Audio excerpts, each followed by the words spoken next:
This video is intended for audiences who are 13 and over. If you are not 13 and over, please fuck off and tell your parents to moderate what you watch online. All right, Tariq. It is another year has come and gone. We put through it. Time has.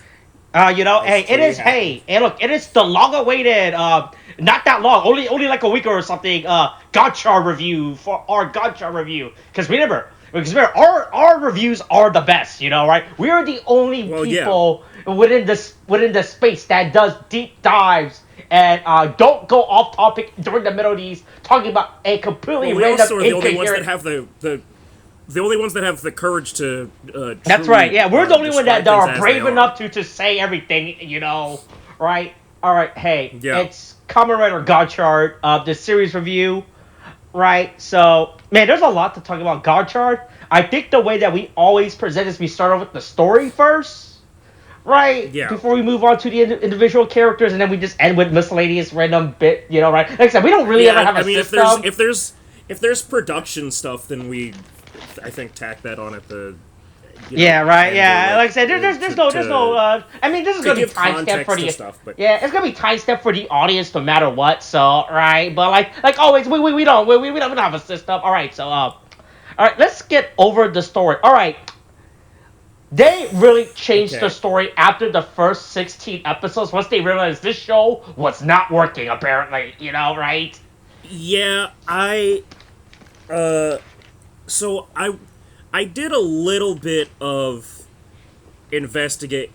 I did a little bit of investigating of how as Kendrick would say, what the culture feeling, because I went to the Reddit for a second. I need to see if I can find this post again, but there was a thing that was rating every single episode of Gotchard, just within like the Reddit community.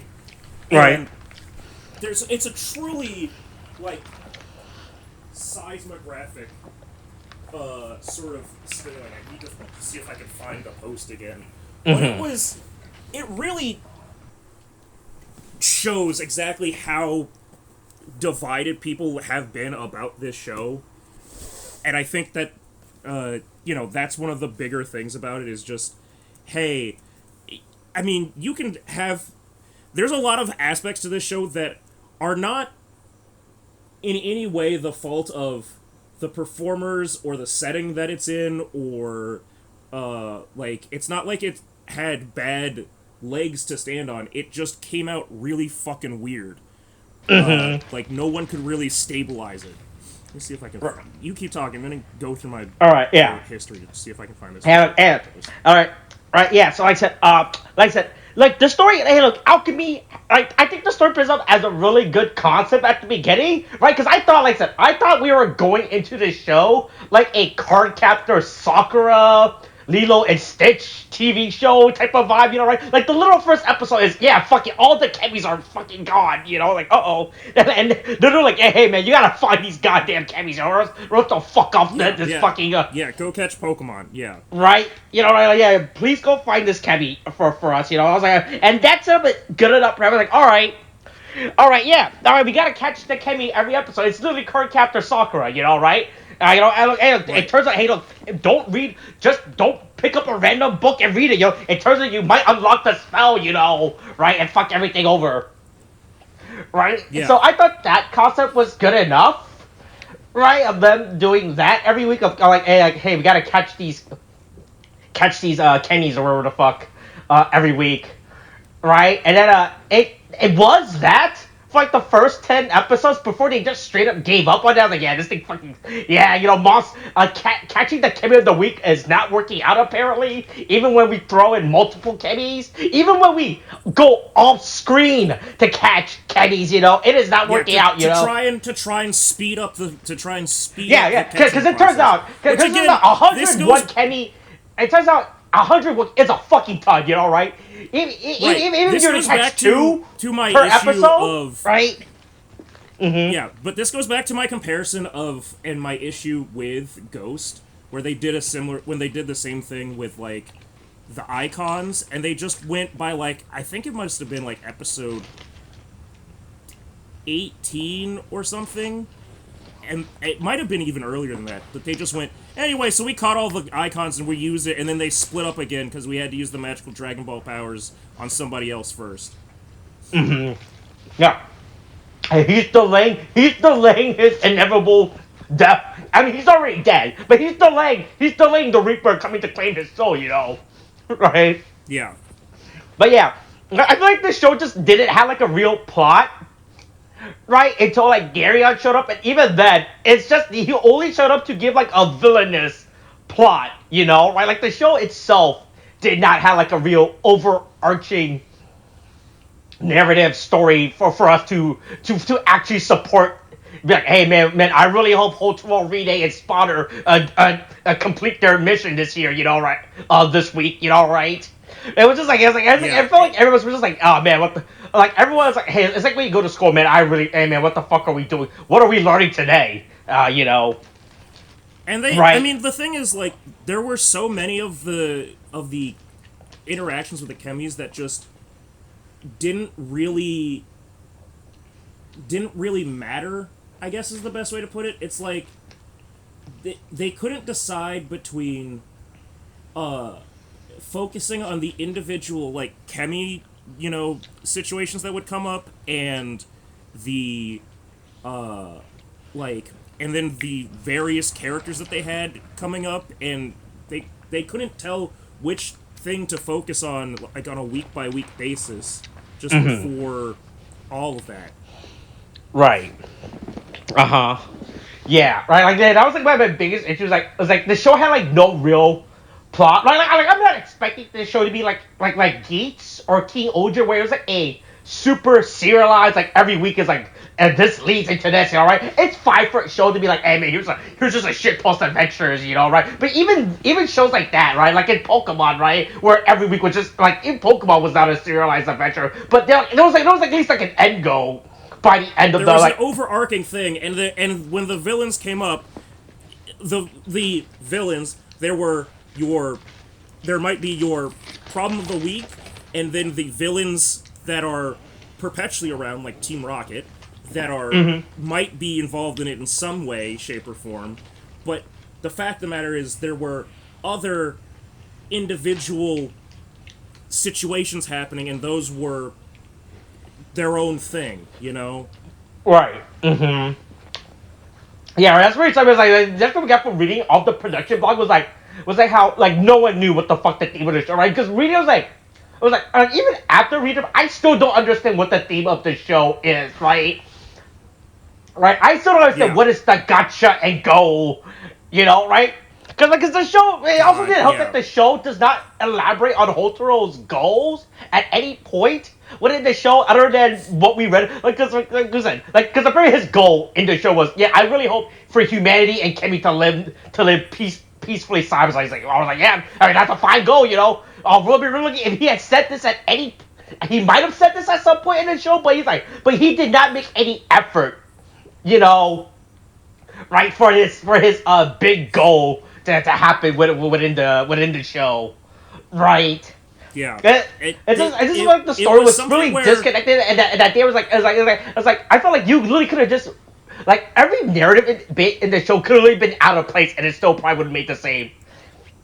Probably still would have been made the same progression, right? Like the progression was just happening, you know, right, until Garyon showed up, and even then he was like, it took them like 6, 12, whatever episode 13 to be like, now there's a plot, you know, hey, you know our three abyssal sister, you know, that's been terrorizing you guys every week, but for some reason this 9-year-old one keeps terrorizing Rinne, you know, what's her deal? I mean, and the problem is so much of that is all over the, like, they put it all over the place, but they don't they don't really know how to make that, to explain the things that they're doing. They clearly came up with the idea to do something without knowing why to do it beforehand. Right, it didn't help And that when we read this, like, this show apparently had, like, 3 different writers within the production. Like, there's nothing wrong with having multiple writers within the show, right?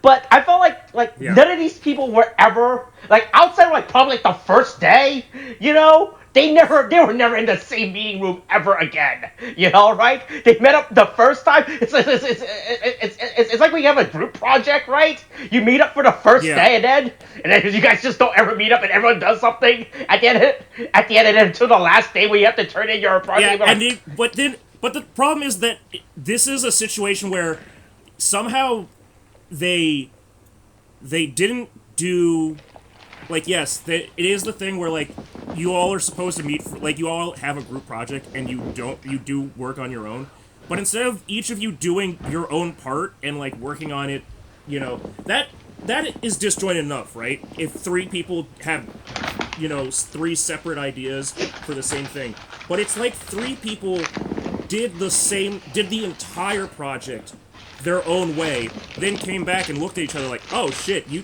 actually did it? Oh fuck. All right, all right, let's start taking bits from each of our projects we'll cut pieces of yours and pieces of mine and make this Frankenstein homunculus creature that homunculus.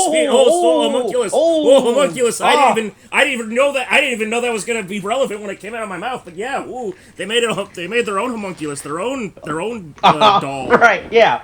Right, that was like my big issue with this show, was that there was like no real end goal other than, here is the bad guy. We have to defeat the bad guy, right? Like I said, hey, at the end of the day, Gotchard, Kamen Rider, Sentai, Ultraman, all these fucking shows are made for stupid Japanese, are only made for Japanese kids, but apparently, according to Gab, sued for Chinese kids, right? Because I don't know if you heard about that, right?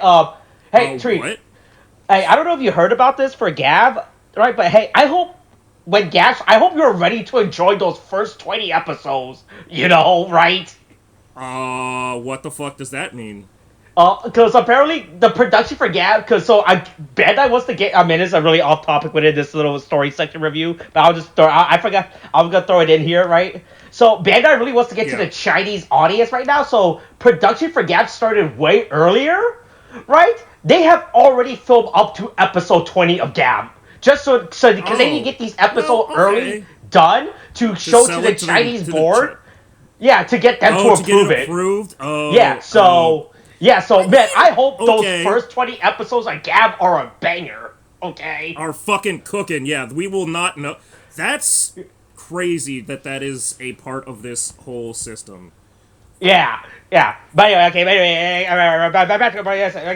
like I said, the story, like I said, right, there's like nothing wrong with having a story where every week you defeat the big bad, but right. At least make it and give them a real narrative, right? Instead of just having these narratives just appear, beginning at, as it happens, right? The story started off with hey, here's the door of darkness, and then we just forget about the door of darkness for a good amount until Garo would be like, oh yeah, by the way, here is the door of darkness now, right? I will say it's something where, and I guess, definitely Yeats wasn't immune to this issue either, but it's that situation that, and I can't say specifically that it's strictly a Reiwa issue, but the idea of, and we talked about this before with Revice, where it was like, hey, a character dies, that's great, let's keep walking forward and let them stay dead. But this, they can't let anybody stay dead, and they can't let any plot point stay dead until the very, very, very, very, very, very fucking end. And it's not a good way to write. Mm-hmm. Yeah. But that's just how I feel about the story about Gotchard. How I was like, man, it extremely did not become relevant until it needed to become relevant, and it just, right, and it was just really, the tone of the show was also very, very confusing.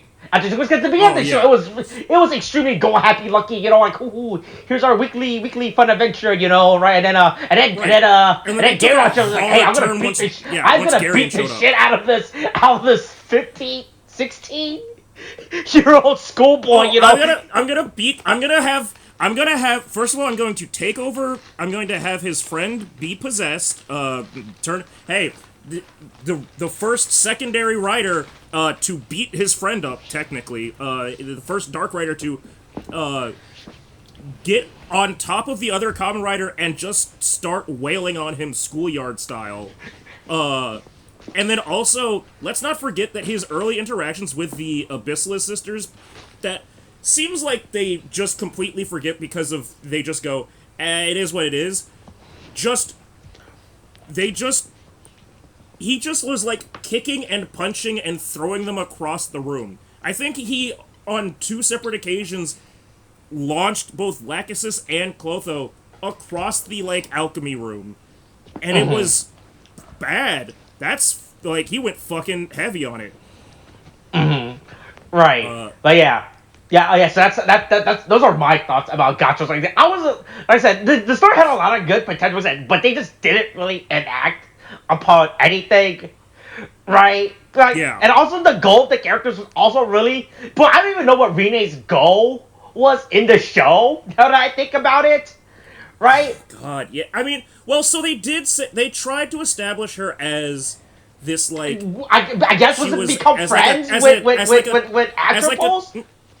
No, it was her. How goal, can I get this 9-year-old girl to stop harassing me? Stop bothering me? They really just made her goal at first, right? And again, this goes back to how much stuff changed. They started with her goal being, or her character being, I'm the type A personality character in this school because part of the, like, setting is, we are an alchemy school. But she's the type A personality who's like a go-getter and has no fun. And it seemed like at first her goal or her character arc was to, sort of loosen up and get some answers about her dad and, solve that mystery. But it very quickly just kind of took this weird hyper-focus, like tunnel vision, on why does this kid keep talking to me? Oh, Jesus. Oh, God, she's behind me, isn't she? Oh, fuck. Oh, God. She's chasing me. Oh, God, please, call. There's nobody I can call for this. Help. And it's, that can be fine. Having a character that is stalked by a rivalry, that can work. But it wasn't really written there. It just kind of came with Atropos kind of stalking and bullying Rinne for 50 episodes. 40, well, she died, Atropos is gone in episode 48, so 48 episodes. Right, I was gonna hope that every week, or at least when we started, or at least when these blog posts started happening, right, how we only learn about the story's plot, right? There's nothing wrong with exponential media, like outside media of a show. Right. But the problem is, as long as the show within itself explains these plot points, it's fine. And that these exponential media just adds more to build the environment of the show. But no, we actually had to learn the environment of the show through these blog posts because like nothing, right? Because it's like we said in the last episode, right? With Spotter, when Spotter said to Gigas, like, oh yeah, this is what happens when you lose your humanity. This is how far you've strayed from humanity. Yeah. Right, and we're like, what the fuck does that? What does this mean? What humanity? When was Gigas a human? Yeah. Right, and then we didn't find out until we read the blog post that apparently, originally the 3 Abyssal Kings used to be human. Before they're like, oh man, hey man, this poison we're drinking is turning us into weird human skeleton creatures or whatever the fuck, right? And without like tooting my own horn, this isn't like a problem of translation that happened. This, like, there's nothing in the core, there's nothing that was missed by anybody who translated this, by anybody, by anything that was said in the show, there's nothing that was, there's no subtext or, like, wordplay that was missed. There was some trickery of the, like, oh, well, actually, they said this and it was misinterpreted by people. No, they literally just left that shit out, and it's different for something like Saber, which had a bunch of side, like, interspersed, sprinkled in side media, like, side episode things that were directly made to be world building elements. You don't get right? this, if you don't get this, you will not understand what's going on in the show or why these characters have these fucking like motivations, because their fundamental core character details are revealed in these side media, which at the time we complained about. But when the alternative is this, where you spend these side media, where we still have the second class 3G thing that just came out, and the fucking Majade Gotchard body swap episode thing that do literally nothing to help the plot, at the expense of there are some serious questions that you could have answered. You should do, at that point, you need to do the side things. I don't like them. Nobody really liked them, but fucking at least those gave answers. Fuck. Right.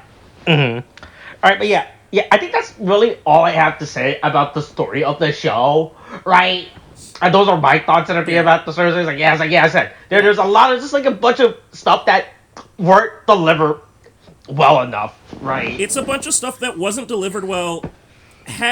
There was actually a decent amount of potential available. They just didn't. They just couldn't like manifest it in a way that made sense. You know. Yeah. All right, but yeah, all right. Let's start. All right. It's time to talk about our main boy. Our protagonist of the season. All right. Houtaro, All right. Hey. Here's a fun fact I found out. Yu-Gi-Oh! GX ended in 2006, right? Yeah. Do you know what year the actor for Houtaro was born in? I want to say 2007. Yep. Hey, look. It only took a year for Jaden to be he got shot, right? Jesus. You're saying he was reincarnated? He's the soul of he's the soul of the lost pharaoh is inside of Houtaro? God. Yeah. Oh, well, hold on. Well, no, GX ended in 2004 or some shit, but the actor was born in 2005. I don't know, it was like a one year difference between... GX ended... I can tell you specifically, for no important reason, GX ended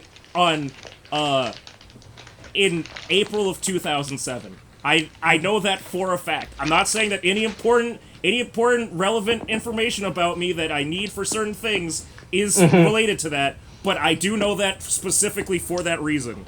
But yeah. But yeah, all right. So man, Houtaro is just a really bland character for me. Right? It's going back to how I said. Well, he was. I won't even say he was bland. I think he started off with his own energy. It's just they. And then apparently the kids did not like it. The kids did not like it, and the parents like to say, "Hey, tone that down. You're too happy." I just want to say, but like we've done the I guess whimsical civilian character brought into a world of violence and mystery. Like there's your Geetzes, right, where you've got Ace and he knows everything, and we said it about Kawa, that was supposed to be the foil between the two of them, but you can do that with the main character where they go through something and they have to like change. Hey, I am describing Yu-Gi-Oh! GX, I realize. I am describing Jaden. But, like, that was a thing, right? That was a thing. That is a formula that has been done before. You can work with that formula. They did not do that formula. They gave Houtaro all of the weirdest interactions all over the place and did not know what to have him do to... Like, they wanted to... I don't even think they had an idea of where they wanted him to... Like, at least a concrete, agreed-upon place that they wanted his character to land at. So they kept taking him on all these fucking side stories that were meant to add to his character. Maybe Houtaro as a character was never had goals, and his character was to help other characters with their goal, right? His gotcha was helping everyone find their gotcha, right? Ignoring the fact that his gotcha is having Chemies and human coexist, ignoring that gotcha, Yeah, ignoring that gotcha and what he states, if you ignore what he says in the show and just parse what is said again through the fucking production notes, because I think that if you actually look through some of those production notes, I think it's exactly what you just said, that it was, oh no, his plan was always to help other people instead of himself. I'm like, motherfucker, are you listening to the fucking words that are coming out of your character's mouth? Because that's not what's being said. Right. Mm-hmm. Yeah, it really confusing the way his character throughout the show.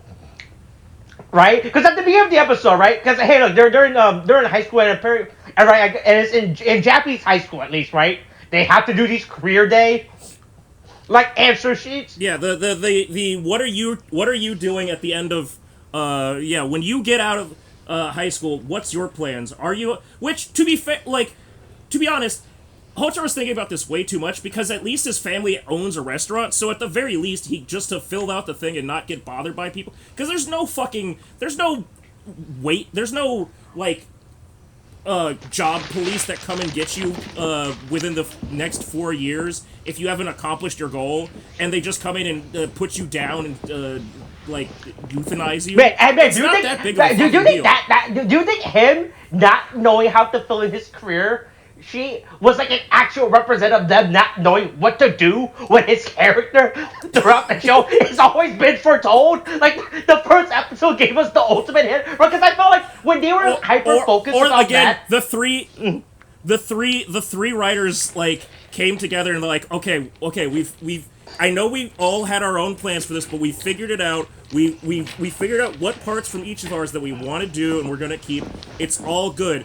And then somebody on set showed up and was like, yeah, so anyway, we're gonna give him a career sheet, and it's gonna ask, the first thing we're gonna do for this character is we want to have him, just as a part of an idea, we're gonna have him look at a career sheet and have an existential crisis thinking about what he wants to do with his life. And we want you to try and use that as a template of how he works. I feel like that's a good way to start off and set off his character. Right? Because at least there's some insight to his characters and what his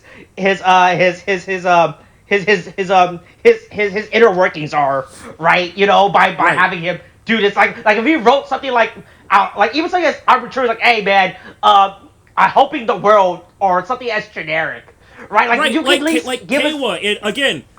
Keiwa's thing in fucking episode 1 or whatever, when he wrote on his job application, he's like, I'm trying to find world peace. And it's like, and that's how you know immediately he's a fucking nerd.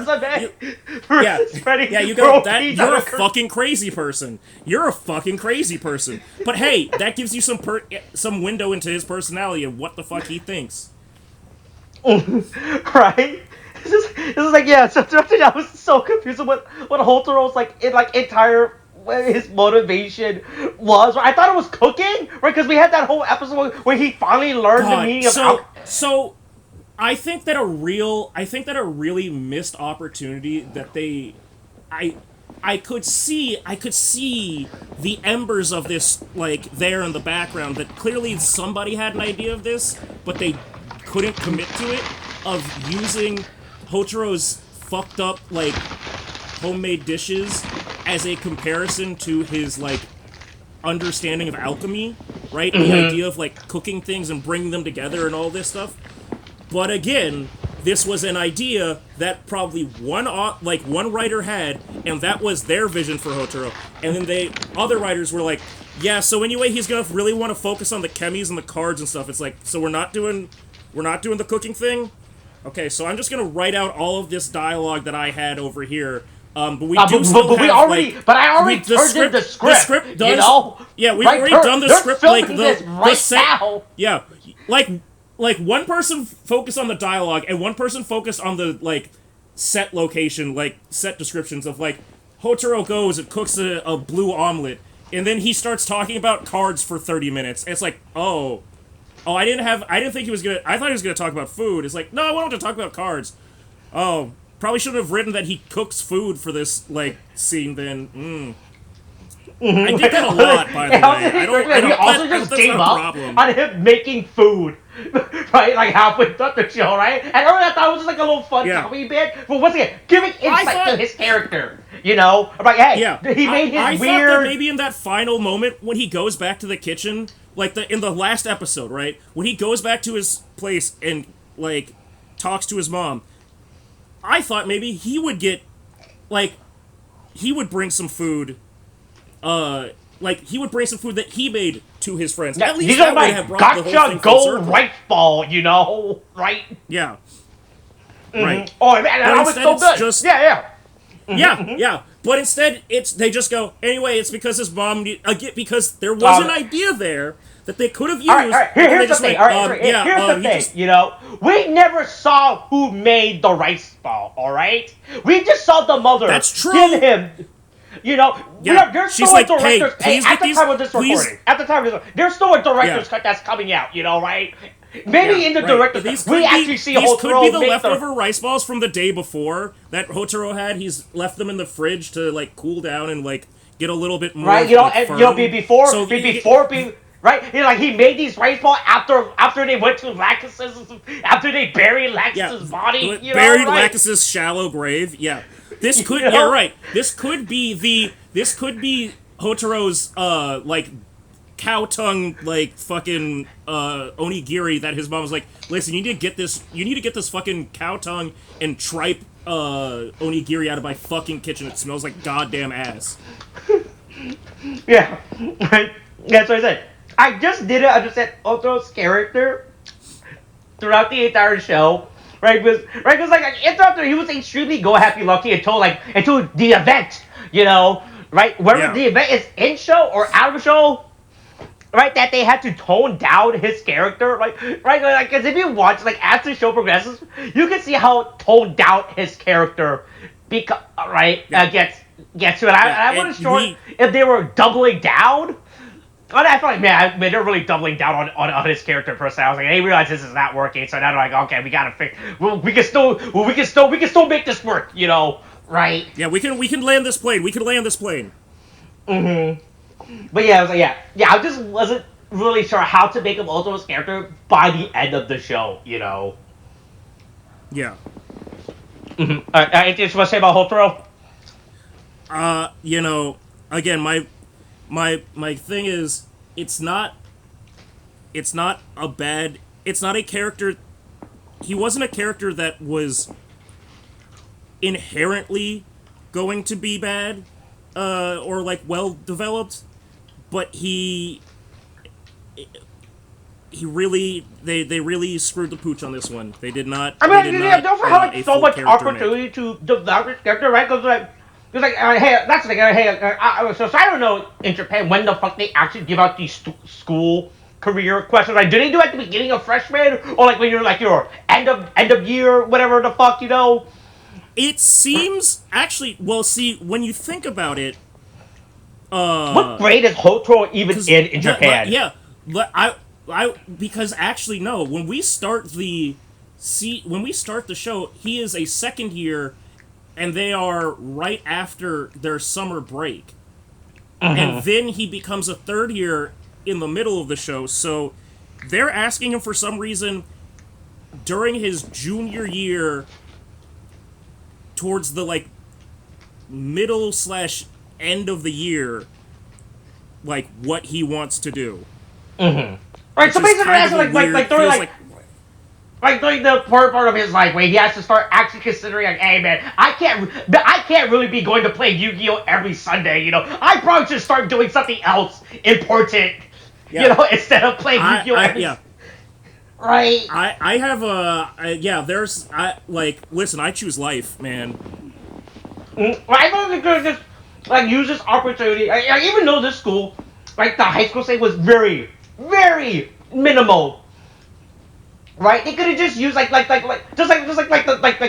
passing of like, hey man, and this is the point where you guys stop. I mean, I'm not saying for him to completely lose his childhood innocence, you know, I was like, oh yeah, he has to be serious and be an adult, you know, right? I feel like this, he could have just had they should have just used this as like an actual growing opportunity for him as a character to be like, oh yeah, hey man, I guess I have to learn what. You know, I guess I probably should learn, you know, about taxes and stuff like that, you know, right? Ooh, yeah. Stuff like that, right? And then, like I said, I still hate the fact that once again going back to his his part of the last battle, like his goal of human Chemy relationship, that is like every time I read about that in the production block, I get so fucking mad at that shit. Because like this is not a thing. Why do we keep saying this? He has done nothing. The show is doing nothing. Right? Holtway himself right? I think he might have said it again. Like he said right, it back. This was again before they switched the fucking like the direction they were going. Yeah, he was talking about that shit a lot because he was like, again, you think about like the Sabo Needle episodes, right? Where he's dealing with the little kid that like has Sabo Needle. Yeah, right, he was talking about that a lot. Or with the old guy at Wrestler G, you know, right? Right. He there was a point where he was trying to do that. And then once Garion shows up, the sauce is lost. We are focused on like fighting now. It is just fighting for our motherfucking lives. That is it. Remember that aspect, right? Which is in his show with 101 fucking Chemies just dicking around, you know, it's like, yeah, it makes sense. Makes sense than just the character having 101 Chemies that hey, a majority of them I don't think they ever use more than once, you know. Right? Yeah. Like outside of that time that we used that stupid little crab guy, I don't think we ever use him again. I don't think we ever see him again. You know? Right? Yeah. Yeah. It's stuff like that. But yeah, that's how I feel about Houtaro. You know? Yeah, Houtaro, yeah. Alright, hey, alright. Hey, look, we gotta talk about hey, they did it, you know? Hey, look, Japan finally beat sexism, you know, right? We finally have a secondary female writer within the show. Look, we will never get a female lead writer. Japan Bandai Toei says, "Hey, no, fuck no. Hey, you recommend that thing again? We will fire you. You know, right? Yeah, we will fire you and make sure that you never work in this city ever again. The best you're ever gonna get with a female character." With secondary, and we're being very, we're being very gracious with that offer, you know.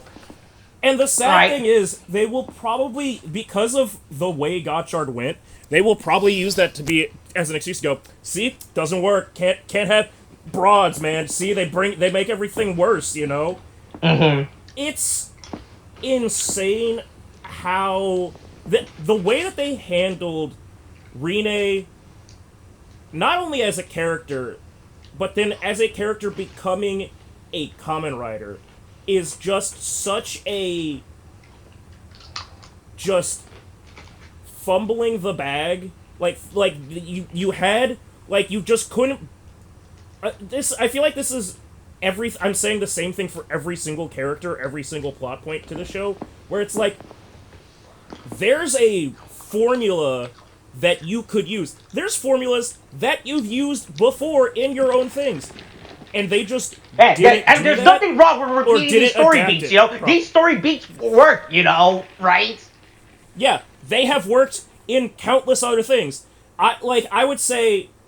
Oh God, I'm trying to think. Like, Yaiba in... like, Yua in 01, I think is a great... female Kamen Rider... Female, and also just female character. There's a little bit of wasted, like, potential when she goes, like, to the dark side with Bowser for a long time and just becomes her, like, jackal form or whatever. But as a character, she's grounded. She's, like, she gets shit done. She is a like,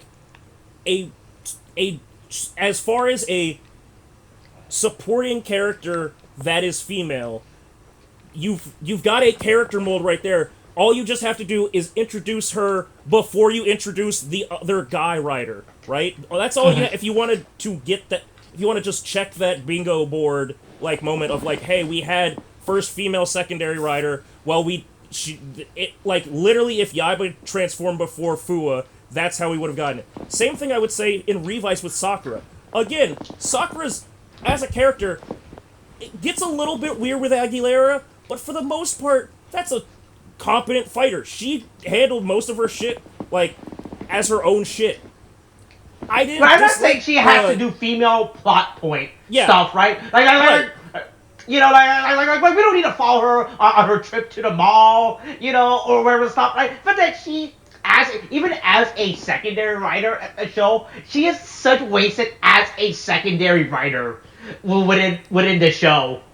You know, Yeah. right? Because at the beginning, right? Hey, it also doesn't help that she does not become the secondary writer until a movie in Japan where she gets it. She doesn't become a secondary writer until the movie that is part of the actual structural story canon, and because of that, if you do not watch the movie, you will be confused and it will be weird.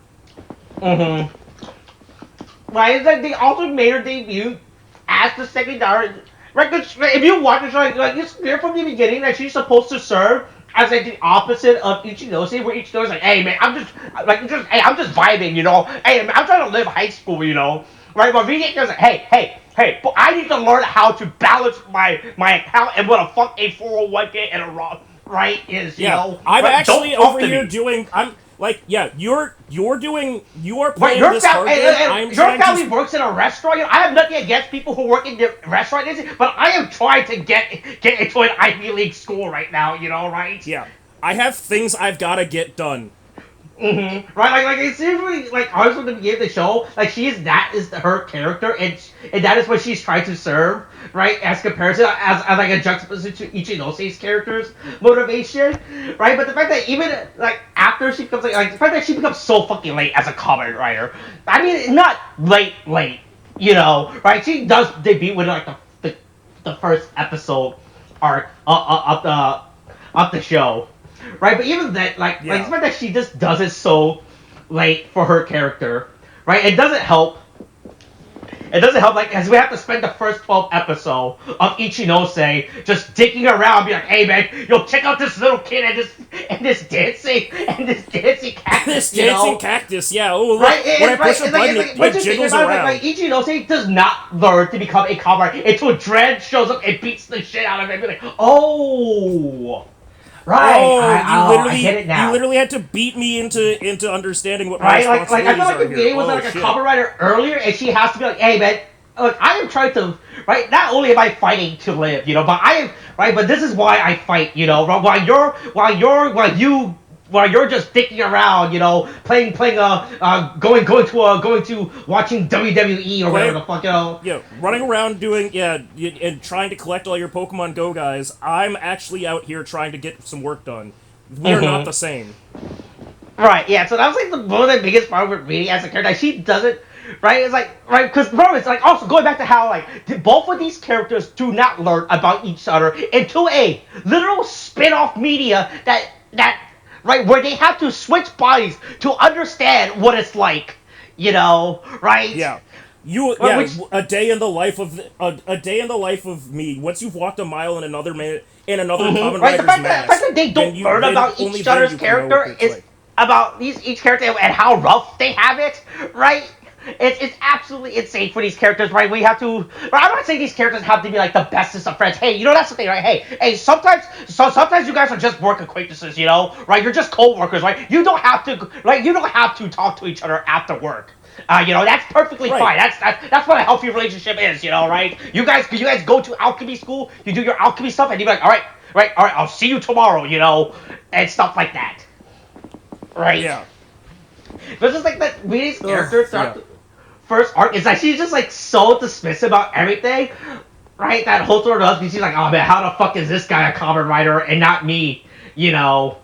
Yeah, right. Well, the answer is your dad liked him first. Your dad saw him first randomly in the woods and gave it to not you, his child. No, yeah, it was. You know, it turns out she should have started. She should have started having dreams about her dad supporting her way earlier. You know, and being she should have just stripped of having a supportive father figure if she wanted her drive. Maybe it turns out the entire time if she just had that dream with like the first episode, she could have been Majane way earlier. You know, right? She probably should have waited. Oh yeah, she just started thinking about him. Like way early when it didn't make any goddamn sense. Mm-hmm. But yeah, like I said, I think Rinne's character is like to the point where they have to make her rivalry with Atropos be like the driving motivation of the show. Because I guess like throughout the show, they're like, oh yeah, we got our three main writers, we got three dark sisters, we'll pair them against each other, right? Which, hey, again, that can work. Like that, even in Saber, where it felt a little bit weird with like trying to say like who was supposed to be whose rival between Storius, Legiel, and Zuos, right? I believe. Zuos, yeah, breakdancing Zuos, right? That's still like, yes, like the sort of one-on-one basketball, like the 3-on-3 basketball sort of thing, kind of got lopsided once we showed up with like 13 full-ass Kamen Riders there, and it was like, okay, hold up, this is not a fair, this is not what we agreed to. Whoa, hold on, you're swarming us, gang tactics. Right. But like that's the thing, like with secondary riders, like they're supposed to serve as a foil to our main to the main writer of the show, right? To show like, hey man, this is right, to give at least like, a reason like, hey, this is the reason why you should be going and buying or at least telling your parents to go to pbandai.com, and buy the attachment device for the secondary writer, right? Yeah.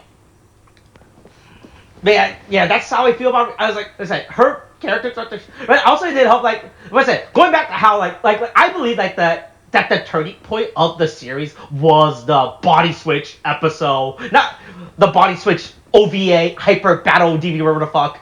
Like that was like actually when the show realized, oh man, we actually have to change it up. Right. Right, we actually have to have these characters understand what the fuck is going on within the show for them, right? Yeah. Anything else you want to say about Rinne? I hope that I guess my main thing about her is I hope that the lessons that they take from this aren't that we can have a female secondary writer, or even, fingers crossed someday, primary like protagonist. I just want them to realize, no, the people who ran this and made decisions here just did a bad job. Mm-hmm. It's not the fault of the, because I want to be clear, I think that honestly this isn't any shame on any of the actors for this, or any of we said it before, we're gonna get around to doing a fucking tier list thing on all the fucking forums for everybody and stuff. I don't think that that's where this show went wrong. It's just, it had poor execution and poor writing. They had something here. Rinne could have been a really good character. They just fucked it up. So don't take this as a lesson that, girl character bad, no do girl character, ratings go bad. No. Ratings go bad when you make a bad girl character. Mm-hmm. Right. Yeah. All right. Hey. All right. Rounding up the main trio of the show, it's the one and only, the Super A-Rank Alchemist. Yeah. Right. God. Supana Kurogane. What can be said? A guy who came in so big dick swinging, and for the life of him, for the first 20 episodes that he's involved, could not catch a dub, could not catch a win anywhere. And then, once he did, he then went right back afterwards to catching L's all over the place. Right. Absolutely did this man dirty. I mean, anything but the funny thing, he's like the only actual, he's like the, out of the main trio to go through his actual character arc, right? Yeah. Again, this is another character who there was wasted potential. Spawner could have been a main character in his own right with the amount of things that he had going on from his past, with the whole thing with his parents, and, Kyoka, and then eventually adding the Lachesis angle to it. There were a lot of things there. They just didn't do that, and they, again, it's like 3 different people fucking wrote on this and had, like, if you told me that the writers, each of them, were tasked with writing, each of our trios, right? And again, they all wrote their own stories, and they wound up with, shit, we can't put all of these character plots into, Houtaro. This will be just girl Houtaro, and this will be older, competent, guy Houtaro. I would absolutely believe that, because that is the way that the writing feels like, where they had a bunch of backstory things that they wanted to go around, but they just didn't have the fucking time to do it because they had to split it up into different characters. It's also like how much they actually do dedicate to Spotter, right, as his character, for his character to grow up, right? From like the fact that he's like, hey man, in terms of the last, was it 10, 15 years of your life? Yeah, that's been a lie. The last 10 years of my life have been a every year when you write your letter to your mom and dad, and you can say, "Yep, I'm gonna go to the post office, oh my God, and I'm gonna send this off to them." They will write you. I just realized that Kyoka gave him the equivalent of writing letters to Santa for 10 years for his dead parents. That's the thing, right? Do you think Kyoka will write back? Oh, that's so fucked. I think, no, you know what I think she probably did? It was just easier and lazier. She just kept rewriting his memories every time after he wrote one, and then she'd rewrite his memories so that he thought that he got a fucking letter back, and she just burned it.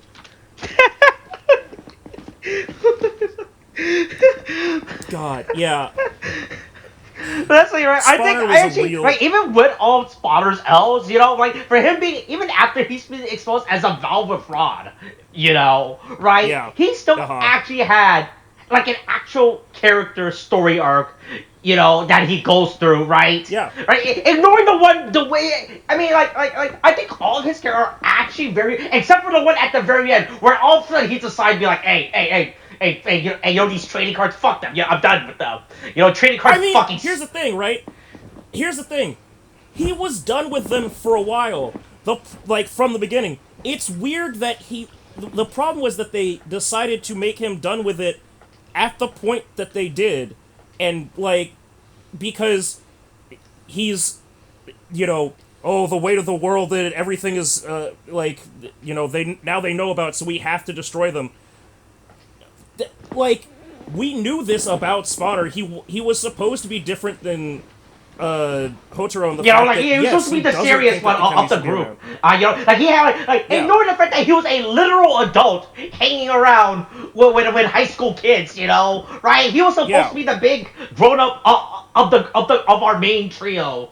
Where he goes, "What the fuck are you kids talking about?" Because also, I want to reiterate how he started, because I don't think we really looked into how old he was supposed to be until we started getting really confused by all of the other characters' supposed ages, and realized that Spotter is supposed to be 20, so it's 24. So it's not like it's the older college kid coming back to high school to get his credits or something. No, this is a working adult coming back to help the kids, tutor some kids around town. And that's an entirely different energy to have than what Spotter winds up doing, because he's really bad at his job. Yeah. Look, he was tasked to watch Rinne, right, by the alchemist. Yeah. And then he didn't do that. Yeah, and he kept losing her, and then he kept losing her, and he kept losing her. She kept turning the corner. He's like, "Oh fuck, where did she go?" Man, dog. She keeps wandering off to talk to this 9-year-old girl. What the fuck? Right. Yeah, like I said, I think his character arc when he learns about his parents and he has to, was really good. Right, that they develop his character like that. Yeah. Right. But it's just like his, and even his thing with Lachesis was honestly, the villain to enemies to lovers trope. Hey, again, this is a tried and true. People have done it before. This has proven formulaic success. You did not know how to land this plane and make it actually work. The people that were trying to do it could not make that shit work. Right. Yeah. But yeah, that's how I feel about Spot. Like I said, I think his character was doing perfectly fine throughout the show, but just like up until that last part when he finally actually also did how like ever since we found out about his Black Flames origin, how he was like, hey, by the way, yeah, you know, 10 years ago when I killed your parents and I imbued my Black Flames, hey, be sure to don't go to the hospital and get that checked out, you know, right? I feel like that could have also been a way better character use. His better as a character growth for him, right? Until he was obviously like, oh yeah, hey man. Until like that's like, yeah, I guess I should really get this checked out now, you know, right? Yeah, like this yeah. It feels like this might actually be kind of like fucking things up for me, right? Right, then when Gigas came out, right, it was like, right, revealed the origin of the Black Flames to him. It's like, hey, that's all me, you know. I was the one that spread it, you know, right? Because like that's the thing, right? Because they serve, right, they try to make him as a foil to Ichinose, you know, like be like his rival. But then how like as we go up through the show, I'm like, oh, hey, man, this guy's 25 and he's just, hey, look, Ichinose is like still a literal high school kid, you know, right? Yeah. You can just tell him like, hey, man, this. You know, like, just tell like, hey, this is not good, you know, you should probably just stop it, you know, right? Yeah. I know you're still young, but hey, don't actually, you should just really stop going 60 in a 30 zone, you know, that's actually not good. You should maybe, like, figure this shit out, yeah. Right. So yeah, another character with a totally reasonable, on paper, setup that they absolutely fucking whiffed on. Right, yeah, this is so he's supposed to have to be like as a character, like instead of having this, it did have that one thing found out his character. It's really weird how he's really just arguing with like this 16-year-old kid every episode instead of having him be like an actual having like a mentor role, be like, hey, I understand it's rough, you know, right? Hey, look, at some point our voices change, you know, Ichino saying. Right, but yeah. Hey, look, you're gonna notice some hair growing in places that you didn't know about. Right, I can say that. Yeah, but it's like he did. But he just had his character argue with a 16-year-old kid, and it did help that he started losing all these arguments. And he kept losing consistently. He had, a significant part of his character was coming to terms with the fact that, oh no, I am not the main character in my own story. Fuck, like I am not the protagonist of my life. Mm-hmm. But yeah, that's just how I feel about Spotter, you know, right? As I said, he did he got some the wins that he got were very good for his character, but like all his losses just made him like, yeah, man, it's really rough. It's another rough week for you, you know. Yeah, right. You know, if I kept getting packed up by a 16-year-old like that, I think I'd walk. They cut my hours. You know, I have to get new tires now for my fucking motorcycle that I've always had. You know, right? Yeah. Next week I have to get a renew. Right? Yeah. Instead of fighting with this kid, I think I'm gonna go get some therapy about all the fucked up erased memories I have. Mm-hmm. Yeah. All right. Yeah. That's just how I feel about this. All right. So let's try to the Alchemist. I was gonna say let's group our supporting cast and our villain. Yeah. Group our supporting cast and our villain cast together. Mm-hmm. Right. You know, I thought this show really had too many supporting casts. Right, between Kanjiki, Renge, Sabimaru, and Minato. The mom character is just a mom character, and she doesn't really impact the show that much, right? Yeah, totally fine to have that as a character. But in terms of our quad group of supporting characters, you know, they're really bad at being quad supporting characters. You know, it doesn't help that one of them kept having their memory erased at the end of every other episode, and you know, right? That's something one thing I said. At first, right? It was funny at first with Kajiki until we started going, this is too many times for it to be funny, because at a certain point you're going to get right. and yeah, it did at happen. some point, right? Like we called it, and we like went, you keep patching up point, the walls, but I don't think the structure he's- of the wall is yeah. now starting to hold up, right? Like I feel like his character Yeah. could have been way more impactful used, right? Because like that was his big gimmick, his bit was like, "Hey, Ichinose, like, check this out. I was on Twitter. They were tweeting about this shit, right? It's really fucking. Like, I feel like his character. Hey, look, did you hear the new rumor on in Chojo Wakse where there's some kind of new urban legend, and Kachiki having the urban legend like sends Houtaro and the others to go chase down a Chemy that they've got to find, and then they wipe Kajiki's memory, but he still has the Chojo Wakse that says it or something.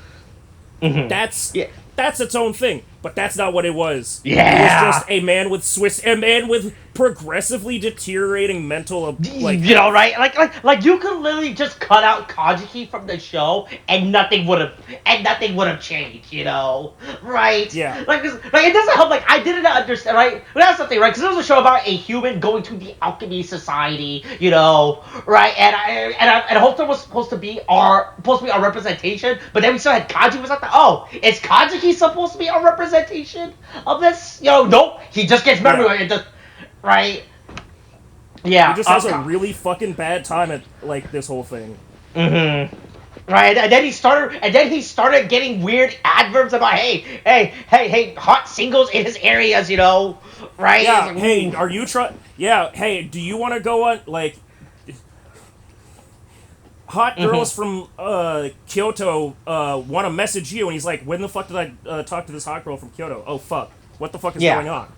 Yeah, Karti's character was just a complete waste within the show. Who could have had an actual purpose, but served no purpose. They could have just made him.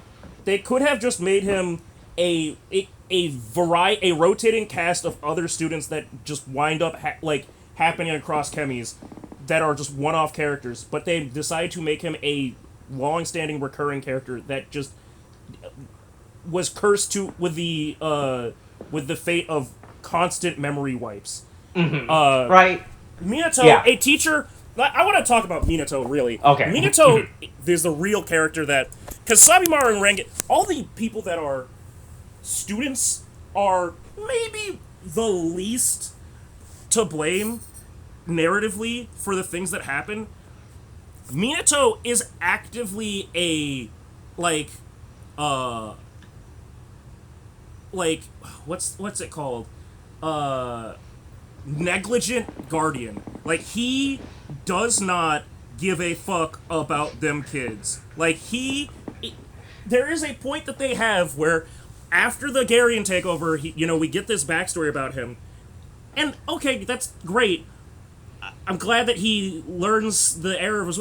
But he doesn't get better at taking care of these people. And you realize that, again, looking at some of these characters, Minato's not that much older than, fucking, Spawner. I think Spawner would have been a much more attentive fucking educator than fucking Minato. Minato just said, I don't know, kids, go out and study outside today. I've got, Professor Minato's got a hangover. Fuck. Like, just doesn't do it's really weird how, Morojo could have just been two characters combined, and it would have been, probably the originally were just one character before they're like, oh, hey, what if we split these two characters off, right? Yeah. Hey, I mean, that's alchemy. That's teriology, right? That's taking that's taking one and making two. One times one makes two. That's how it's supposed to be. Mm-hmm. Right, and then Sabimaru regular characters that was just there, right? I guess they were supposed to be our comedic characters. They were just there. Like, well, it seemed like they were supposed to be a comedic duo, and then they kept trying to be like supporting cast that would help out and like actually back them up, but they didn't actually have that many like joke bits, really. Like, we at first... what do you mean? Did you not like Renge and Hofer's stupid hat she has to wear? I was about to say, but do you remember that she used to wear stupid hats, and she did that maybe all of, I don't know, 3 times? I mean, she's like beginning to. I think that she did it like a lot in like the beginning of the show until she just stopped. It's just like she realized, oh Right, hey. and then there's one point, right, like and that then her there's character one was point like when she was really poor, or she was like I said, she was raised in the country, you know. And maybe it turns out that she's really poor, yeah, and raised. Maybe it turns out that like, if you spend your paycheck every buying a novelty hat that you only wear one time, that's what the problem with your budgeting is. You know, it's just like, oh yeah, maybe I should really stop. Maybe like what use do I have for this Lakers hat after I buy it? You know, I don't even know what that is. You know, right? Yeah. Right. Yeah. I don't even like basketball. Yeah. Right. I don't even know who any of these characters are. Yeah, but like I think Ricky's character was like the most useless character within the show, right? Because like the only thing she really ever had to contribute was making that stupid freeze beam, which was like, sure, that's it, but that's still like a superficial thing within the show's narrative. Like it wasn't actually important, you know? Yeah, that did not pay off the way that they wanted it to. Right? But at least like with Sami Maru's character, like at least he had like some. But it wasn't going back to how Kajuki should have like Kajuki and Sami should have literally just been one character, you know? Right? Because what we saw with Sami and his stupid little iPad, it was like he was supposed to be the guy in the chair, you know? Right? He's right. Back at the cave sending data to Ichinose and be like, hey Ichinose, you know? Right? This is where it's at, you know? Yeah. Right. So at least I can give credit to his character for at least having like an actual purpose, you know, right? And like his little bit was just like, yeah, he likes to talk with his iPad, you know, right? Yeah, his only friend is the only friend he has is the one in the box. Right. Yeah, but like that's just how I feel about our supporting cast of the show, is that they were just like really just not helpful. They were really not super supporting of the show, yes, you know. For a supporting cast, they did not provide a lot of support, and in fact, they may have actually, in the case of Minato, actively led to the endangerment of almost all of their other characters. All right. So hey, it's all right. Let's talk about the main villain. All right. Do you want to start with Garyon first let's figure out who the fuck the main villain is, because boy, they didn't know. They can claim that it was going to be Garyon the whole time, but they. Well, what do you mean? They hinted it. They hinted it since the beginning. It was like that. Remember that like I think it was like in episode 9 where like, oh man, Garyon isn't gonna like this, you know, right? Yeah. Wait, they name drop him since episode 9. They've always been setting him up. Yeah, I mean, when you think about it that way, right, it does make the, like, random introduction of the Abyss Kings, like, more of a thing where it's like, they were never meant to be the focus. They were just thrown in there because they literally were just thrown in there. And it was always right, because they run off their big lead, their big villain throughout the show. You know? Yeah. Right? Yeah, so they needed to fill space. An incredibly bold and risky gambit, which I don't what do you mean? What do you mean? Look, that's what happened in Star Wars. It's always been the Palpatine saga. Yeah, you know, right? Palpatine has always been the main villain. Yeah. And somehow Garyon returned. Ooh, right. Yeah, so I think, I think Garyon should be who we talk about first, right? Because I feel like we could just speed. I think like the only one that really matters are the Abyssal Sisters, for them actually being relevant throughout the show, right? So I think Garyon's character was just weird, like. The fact that like his motivation was I just want everything to be gold, right? We thought it had like a way more deeper meaning throughout the show until we just read the production part. I was like, no, he just wants it to be gold. You're like he's not doing this for like any of his nefarious. Like he's not trying to disrupt the stock market. He's not trying to get rich. No, he just wants gold. He just thinks it's fucking shiny. No corruption. Yeah, it's also weird because it's not like he likes gold for its. He doesn't even like gold for its alchemical abilities, right? There's something that could have been said of, like, it's the strongest alchemical power. Okay, here's what I'd compare it to, right? I'm going to take one quick aside. You remember the manga Rave Master the Hiro Mishima's Yeah. series before Yeah. Fairy Tail. So I don't know if you read that manga or watched the show. I'm well aware of the concept of it enough. Okay, so in Rave Master, the because also Hiro Mishima, just as you know, just takes character designs and it passes them on, reincarnates them into his next work. Right? That's how he works. It's funny. At this point, If this doesn't, if it's a true thing, it works, right? It's like what we've been saying since the beginning, nothing wrong with repeating what works, right? Right. So here's the thing, right? The gray character in Rave Master, like the gray lookalike, the gray model prototype in Rave Master, is a character named Musica, and Musica is what's called what are they? It's not Bender because Avatar wasn't a thing yet, but it was something like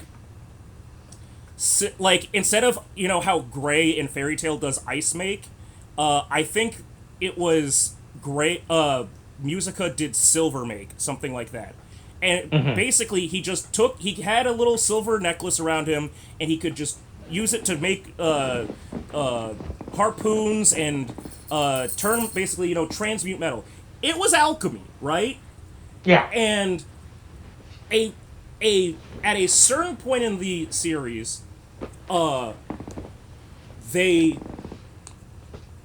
he faces an opponent that's even stronger than him because he uses gold make. Oh my god, gold alchemy. It's an even stronger, even though gold is the objectively weaker metal fundamentally, right? When you think about it from how gold is as a material, it's not that strong of a material, but that's not the point, right? They had a power level. They had a power system that they were using for this. That okay, silver 1 tier is a tier 2 medium to do alchemy through. Gold, high tier. That's S tier shit, right? That's, oh my god.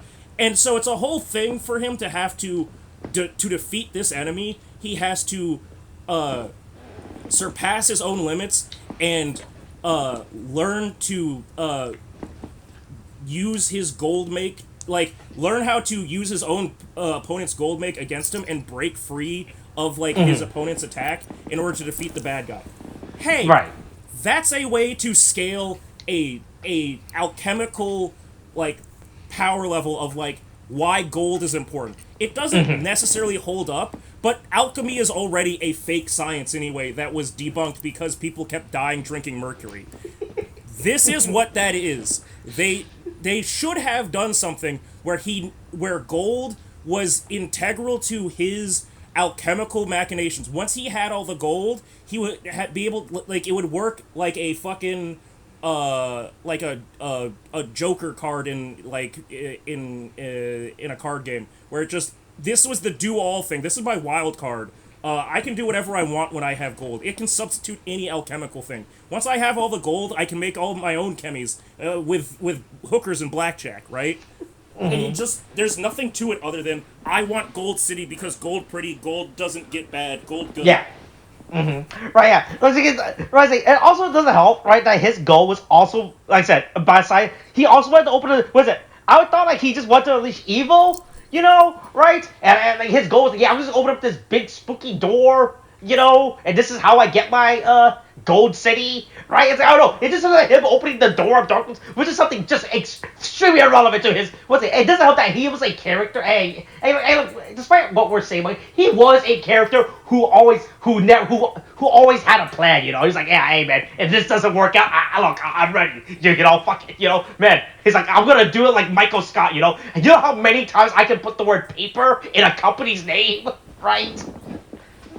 Right, and I can keep going, but yeah, so Gyarados as a main was very weak to me because his motivation of just gold was there's nothing wrong with a villain who's just evil, oh yeah, I'm the big bad evil guy, but nothing about his plan was really evil. He was like, yeah, fucking gold, right? If he said, yeah, I'm gonna destroy all life to turn it to gold, give some substance like, hey, of the consequence of him, like, making everything gold, other than just, like, I just like the color gold, man. Hey, hey, as a kid, I bought Pokemon Gold version, and holy shit, fucking cool-ass Pokemon, like, that shit was great. Once I saw that my life was never the same. But yeah, so that's, I wasn't a fan of Garyon as a villain. I will say this, for a villain that, I will give, you did say, yes, he did have his plans. Yeah, I mean, in a series that it feels like has recently kind of forgotten to give us a consistent villain all the way through, right? Comparatively, we don't get Suel as a main, as the overarching villain, really, until, like episode 30 something. In Geats, 01, we don't realize that Arc is alive until, Arc is its own thing, like, trying to come out until episode 20 something, probably, because they have to get through the first arc against Metsubo Jinrai. Saber, you could kind of argue that Storius being there is from the beginning, kind of makes it work. But, like, at first we have, the first Caliber is the villain, and then they go for what's his name, Master Logos, right? As the villain, and then they go, oh no, actually it was Storius the whole time, versus, like, even Garyon there. So, like, in terms of placing their main villain in the story, like, early enough and having him consistently keep working for the same goal, even if that goal is incredibly dumb and short-sighted, they did technically get that. Yes, sir. Like, in the lowest bar of, like, narratives, like structure, they did technically give us a consistent villain. They just gave us a consistent villain with a bad goal. Right? The Abyssal case. I think even were 100% the most interesting part of this fucking show, and they should have literally just been there. I wish they should have never brought back Garyon. All of the Abyssal Kings. This should have been. Every single Abyssal King was better than the last one. Right, because it did have that these Abyssal Kings were also explaining the show's like elements of the show, right? Yeah. Right. They were actually solving mysteries by just existing and telling us stuff. Yeah, hey, all the Chemys. What was the Abyssal King? That's it. It was us. Where are the Chemys from? We were the origins of the Chemys, right? How do amalgams work? Hey, this is how it works. Hey, like, what happens with, also, oh God, so, just to make one more thing about Garyon, right? So Garyon makes those Dread Troopers, right? Yeah. After we get all three Abyssal Kings together, and the Abyssal Kings show that they can have the ability to create their own, like, non-Chemy-based, higher level, like, Malgam golems that are stronger than any given Malgam that we've seen yet. Like, Houtaro could not beat a fucking golem until, like, he was Platinum Gotchard, right? Right. Or he couldn't beat a golem until, like, I think actually he wasn't, like, able to consistently beat them until he was Rainbow Gotchard. And, like, those could have been the foot soldiers that were made to be the generic ones. And then Garyon, because he couldn't stop sticking his dick in the plot and because he had to be the center of attention, came in with, I made my own generic foot soldiers. They're called Dread Troopers. They're not Dread Troopers. They're very specific about that. They are Dread Troopers, which is not a thing. That's just not a word. Those aren't two words put together. That's, you took one word and then added Rupert to the end. Right? Yeah. Everything about the Abyssal Kings was better than... Right, because the Abyssal Kings actually... going back to how this show is supposed to work in 3, Right, and that's like then in terms of like And each of the it Abyssal also Kings set them up as a had their own issues with they each were of a our main trio writers. from You the know, fight. you got Gigas Yeah. with what was it? Was it Gigas with Spawner? Galia with Rinne, ignoring the fact that she just happened to be the feminine speaking, Abyssal King. The girl, the femininity of the Abyss King that was split up, which honestly, kudos for the Abyss King having recognizing when he split himself into three, that there's a little part of him that is he is in touch with his feminine side, and he was able to compartmentalize that and recognize it into Galia, I guess. Right, and we had a what was it? Gigas, Galia, and Germain and Yeah. Germain. I know it's. I'm pretty sure it's German, but I just like the idea of it being like Jermaine Jackson.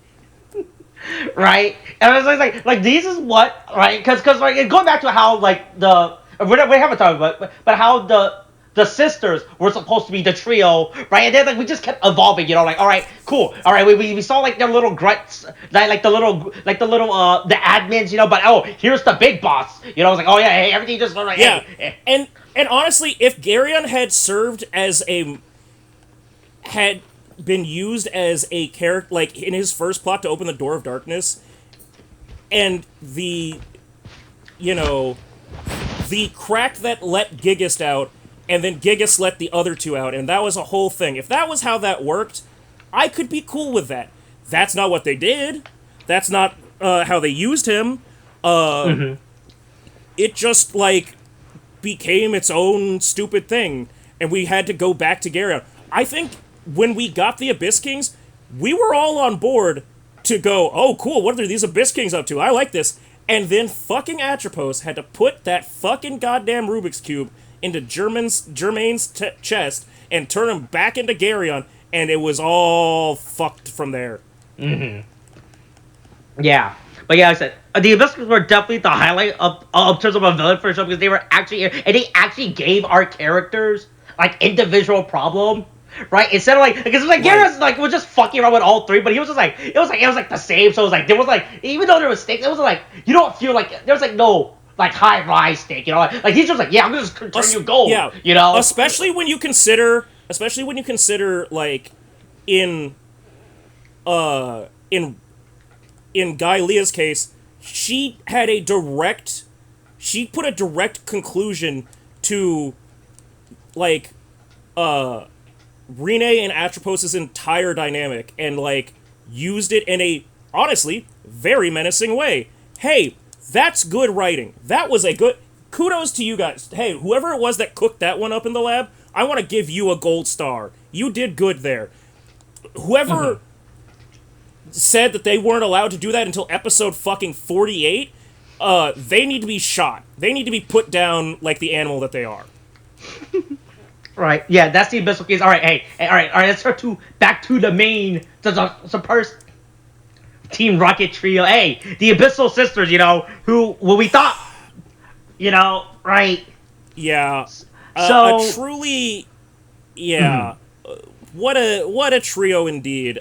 I want to be more upset with them as characters, but I actually think that I don't hate them as much as I thought I did in the beginning. Clotho has her own things going on of like eventually with like trying to keep her disintegrating family dynamic together. Atropos has incredible like attachment and like feelings of like needing approval like issues. And Lachesis is just like trying to eventually just is just like, I'm over this shit. I don't want to do any of this like hey, crime is bad. It turns out, I don't care about any of these like these like machinations and stuff. I don't like the fact that we keep having to move to a different hideout every week. Yeah. I kind of want to, you know, I don't. Right? I kind of want a soft bed and a warm meal, and I want Dad to stop hitting me and my sisters across the fucking room. Right? So this were definitely Right, ignoring the fact that hey, let's just agree that I'm really glad that they stopped making them put on their stupid veil shit. You know, right? It was dumb since the beginning. I don't know. It was dumb and silly. I felt like in concept it kind of sounded cool, but when every frame when you record, you have to make sure that the actresses perfectly align that thing. Coordinating over their face. It was also, I feel like. There was. Yeah, I mean, that was a strange move, to say the least. I guess they were trying to be intimidating, but I was like, hey man, this does not look good. It looks really bad. Yeah, right? Yeah. I said, at least all three sisters actually had like their own like actual story arc between. I mean, Kanto's. Going back to her, I said, hey, look, this show works in three, right? And I do appreciate the relationship each one has, right? Even though it was really weird at first, like outside of like Lactuses and Spotter, right? Which like since their first fight, they were like, ooh, are they saying a will they, won't they type of thing, Yeah, ooh, right? Yeah. Ooh, I've been calling you a little you can feel the dog. You like tension that, in don't the air you? between them, right? Yeah. All right. I was like, you guys are like, Hey, guys, calm down. Yeah, go do this in the backyard. I don't care what you're doing. I was like, in fact, it just took a while for us to finally learn why Atropos was just harassing Rinne. Was kind of, I felt like if they tried to hint it or establish something earlier, right? Because it just felt weird that how Atropos just kept like, hey, Rinne, what are you doing? Hey, can you go to the store and buy me some cigarettes? Yeah, hey, right? Here's a fake. I made you Rinne, this you know how fake you don't ID. have a dad? Rinne, you know how you don't have a dad? Well, I have a dad. I mean, my dad doesn't love me, but, we're basically the same person. Mm-hmm. Right? I think that Klothos and each of them were also pretty fucking weird, right? Because they try to set up like the Klothos, but like if you think about it, they only ever excluding the time that they fought, right, when they had to fight. Yeah. The only time they had a dedicated moment together was when they were trapped in the mind maze. Right when we got into the Oh, I just realized we. I didn't forget. Yeah, the 100. I didn't forget anyone. You know, right? Okay. Right. Yeah. Okay. So yeah, when they fucking had that moment, was just like. Right? Oh, but okay. I feel like that was also very late. Gonna... Like, that was episode 32? That they finally decided to create a weird Klothos Ichinose rivalry. Was like, oh, relationship. Right, yeah. It was something around has just been chilling, right? Because if you think about Klothos, like, even though, right, if you think about it, like, she is the biggest loser, ignoring the fact that she had all of her sister died, ignoring that, like her character was ignoring the fact that she was the last one to die, yeah. Right, and she had to suffer and live with that guilt. Yeah, right. She was actually the weakest, right, of the ability to actually for something to happen in terms of like a character for her, right? Because they're like at the end they're like, hey, like at most she's just like, hey, here's your weird Mad Max fucking outfit, right? Yeah. Oh man. Yeah. You are no longer just Clotho. You are Immorton Clotho. Yeah, and look, and Furiosa is coming out soon, right? We can't get on it, right? Yeah, I think Klothos is definitely the weakest of the in terms of like an actual development, right? Because like her weird, right? Because the problem is like her motivation does not happen until like the other sisters' motivation happens first. So she kind of becomes like a weird like reverse Bechdel test, where it's like she as a character can't talk about anything without talking about one of the other sisters. Like her motivations are revolved around her, like the other characters that are right. Because they tried to like even though it was Atropos was the oldest and Klothos is the youngest. I think I think it was either Clotho or Laxus because when you think about it once, like now that we know everything that we know, I think it's basically just in order of who Garyon made first, and Garyon made the replication of hold on, let's see. Of Rinne Klothos first. Okay, so Klothos is the second sister, right? Right.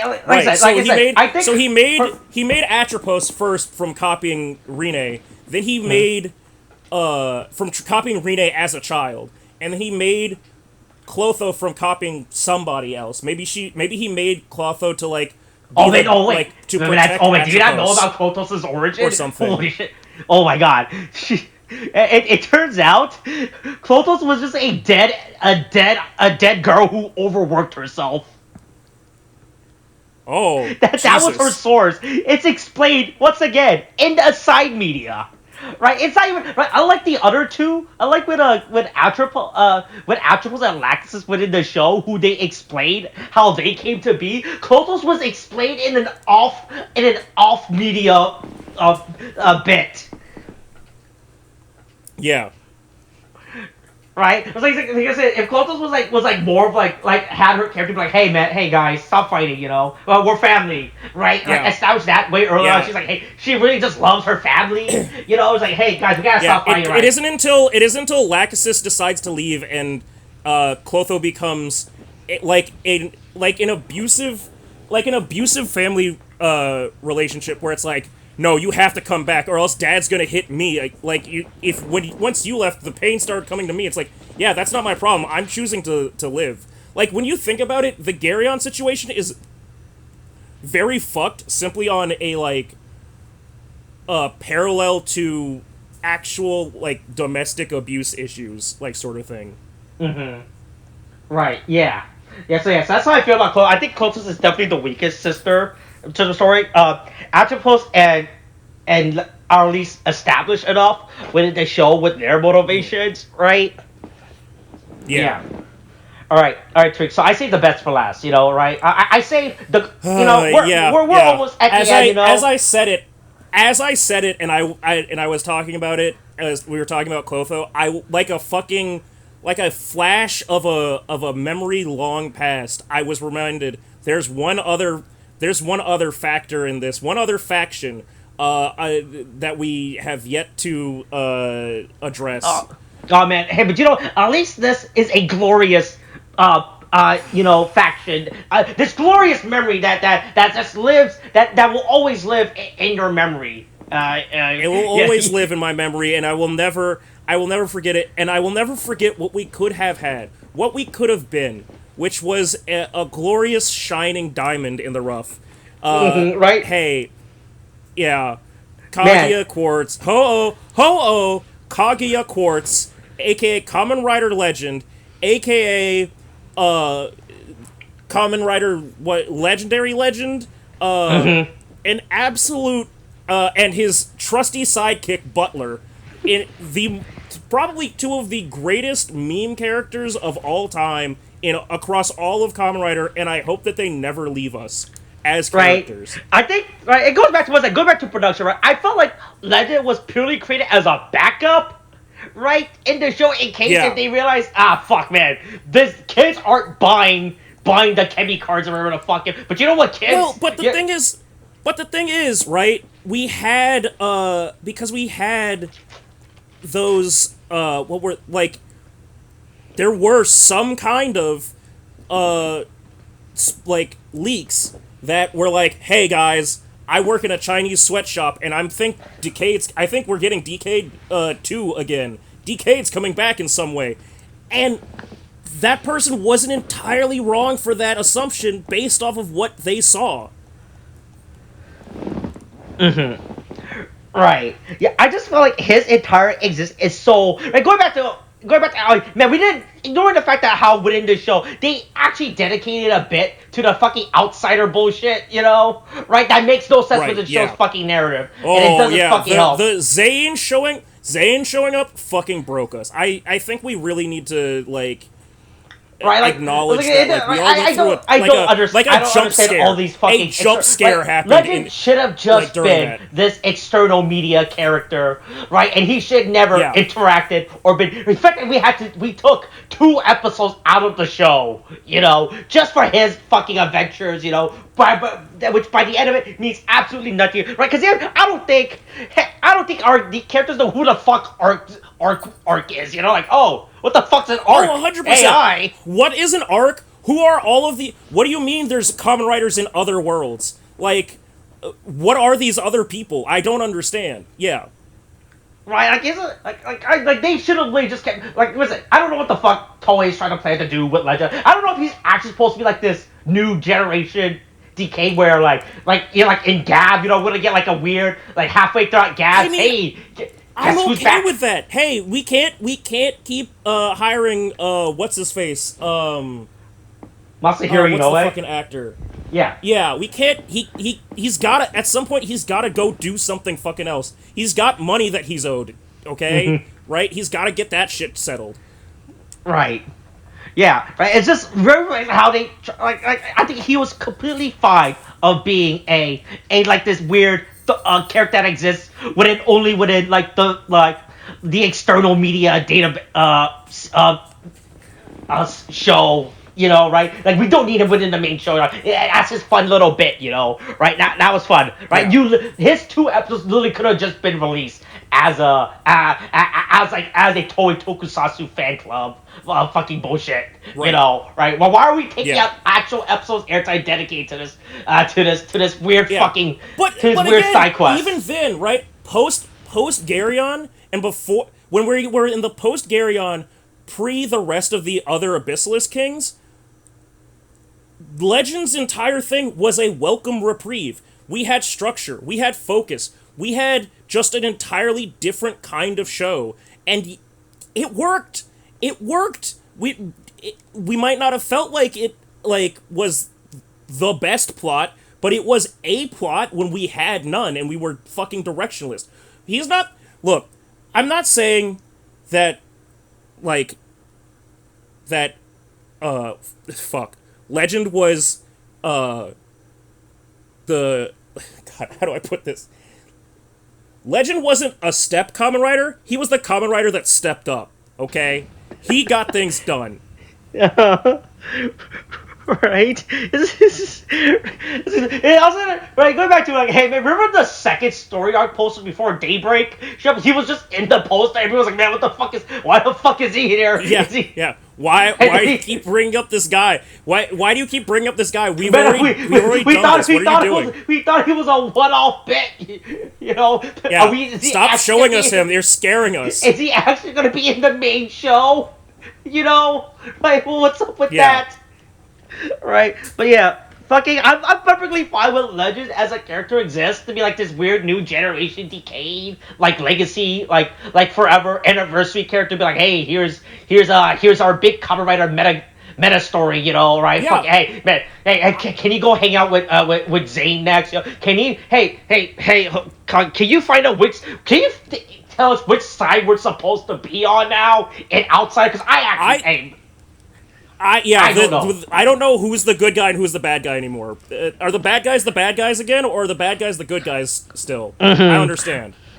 Right, like it's just so fucking weird. He's just in the show, you know, right? Yeah. Like he should have just stuck to being a Toei Tokusatsu fan club, a bit character, right? If he was just if he just only exists just to promote the Toei Tokusatsu fan club, I would have been fine. And only all his stupid little media bits. Yeah, if he was the mascot of the Toei Tokusatsu fan club for the rest of it, and he just had his own shit going on the side, and every time there was a Toei Tokusatsu thing, he just showed up again, that'd be awesome. That's not what we get though. That's not what we're doing. Yeah, he was like he had to stop at the show and be like, hey, hold on. Hey man, hey, I know you guys have this going, but hey, I need you guys to help me out real quick, please, you know. Thing. Yeah, I need your help. I need you guys to stand and distract them. While the city is in turmoil and chaos, I can go to the store and pick up these limited edition cards before everyone else. You know, because if you think about it, that's actually what happens in this episode, right? Yeah. Yeah, but hey, but yeah, like I say, he's a glorious legend. You know, right? And he will forever be a legend. May he never be forgotten. Mm-hmm. All right. I think that's it for all of the main characters. Like, I don't think there's anyone else we really have to mention within the show that's relevant for us. I think we talk about the forums. I think it's just at this point we just talk about the forums but and the design of the show. We said we were gonna do a fucking. We should do it. I think as a general thing, as a a side fucking video or whatever, we should put out at the end just a tier list video, because I think that's just the fastest thing. Right? Yeah, but we're not gonna. As a general statement, I just want to say that as a Platinum general Gotchard statement was on the legitimately forums, peak design in this show, and after it was Gotchard, that thing. Everything was worse than Platinum Gotchard. Nothing was as good as Platinum Gotchard. And it could have stopped there, but we had quotas to fill, and 27 more episodes left to fucking film. So we couldn't stop at Platinum Gotchard. We got it too early, and we were spoiled. Yeah, man, we were spoiled so hard by how good that thing was, you know. Right? Yeah, I think the idea of the show. I think ignoring those fours we saw in the stupid I think they were fine. You know, here's how we look, they tried their best. Like, man, how the fuck do we combine a submarine with fucking mushrooms? You know, right? Hey, man, whoever fucking when the design team were just they were definitely trying their best, you know, right? Hey, you know, some of them were good, you know, right? Some of them were bad, you know, but hey, right? I feel like the design of the show were perfectly fine. Right, it was just, I think, like alchemy, you know, hey, man, we're just gonna mix two things together and see what the fuck comes up, and, you know, right, and see how this works, right? I think that's, the best way to describe all the forms, or at least, all, these weird early introduction forms within the show, right? I will say, I think that as a general thing, I think that when we get to our, I'll just say the auxiliary riders, the Twilight and Dread, or the Majade and Dread and Valvarad, they didn't do enough to either keep cohesion between, I mean, mind you, right, Valvarad literally just took stuff from, took forms, leftover armor pieces from Gotchard, but they either didn't make them cohesive enough or unique enough in their own to be their own thing. So I think that as a pattern, the forms didn't exactly hold up.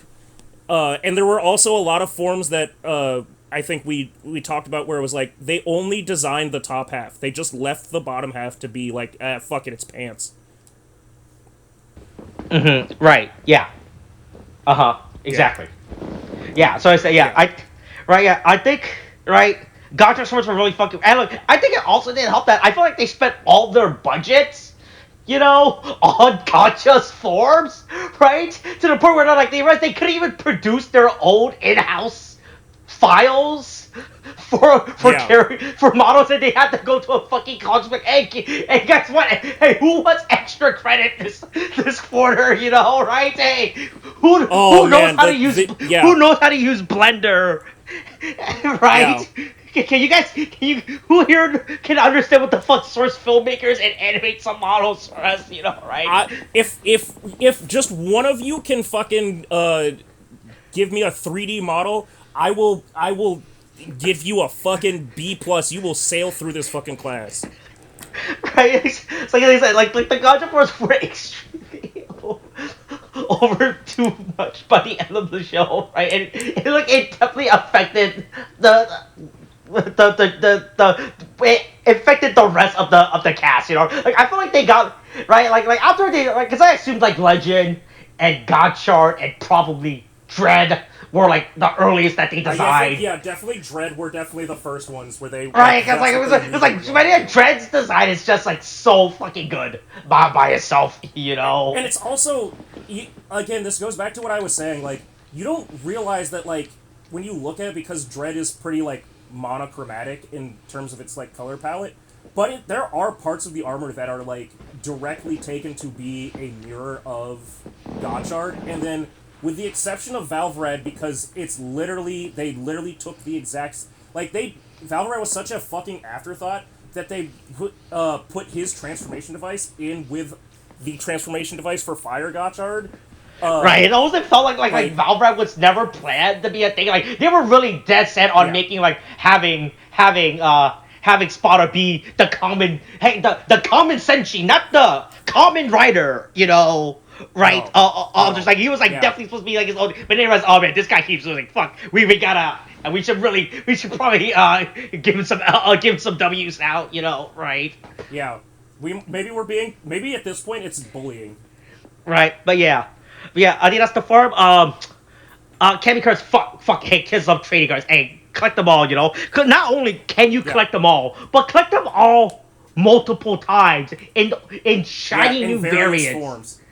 Right. Yeah. I mean, Right. I will say the way that they did the Chemy cards, just as a collectible, is one of the things I have an issue with Magic the Gathering, where it's like, hey, you can get this card as a plain common card, or you can get it as a foil card, or you can get it as a foil full art card.